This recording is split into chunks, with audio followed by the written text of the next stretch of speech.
Paano kapag yung taong gusto mong ipanalo, hinayaan kang matalo? Teka, paano nga ba? Kapag yung taong inasahan mong magiging kakampi mo sa lahat, siya rin pala ang makakalaban mo sa dulo. Siya rin pala yung mananakit at sisira sa buong mong pagkatao. Paglilinaw lang ha, hindi ko to sinulat para saktan ka o ipaalala yung taong nanakit sa'yo. Sinulat ko to baka sakali lang na mapagaan ko yung nararamdaman mo. Kasi hindi biro ang maiwan. Hindi biro ang ipagpalit sa iba. Hindi biro ang umasa sa mga pangako na habang buhay magkasama kayong dalawa.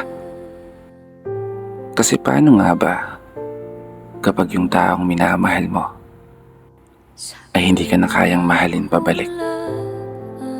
Paano nga ba kapag tuluyan ng nanlamig yung dating mainit at matatamis na halik?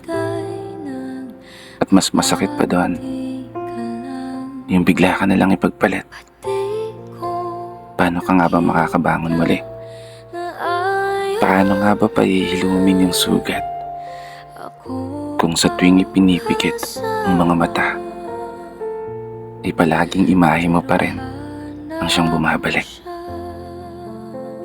Oo, naiintindihan kita sa punto na mahirap naman talaga kalimutan agad yung taong minahal mo ng sobra. Mahirap naman talaga muling maging masaya kung nasanay ka na siya ang palagi mong kasama. Pero wala ka ng ibang magagawa kundi kailangan mong tanggapin ang lahat at maging matatag hanggang sa araw na humilom ang mga sugat at muling makausad na sa paglalakad ay wala ka ng lilingunin na alaala.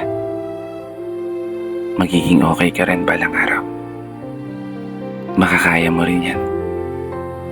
Mas mabuting gawin mo ngayon, mag-focus ka sa sarili mo at mas mahalin pa ang sarili mo. May dahilan ng lahat kung bakit nawala sa'yo. At yun ay marahil sadyang hindi pa para sa'yo. Palagi mong tatandaan, ang pag-ibig ay isang sugal na minsan pwede kang matalo at pwede kang manalo. Magtiwala ka lang sa kanyang mga plano dahil darating din ang araw, mangyayari din lahat higit pa sa mga hinihiling mo. Isang mahigpit na yakap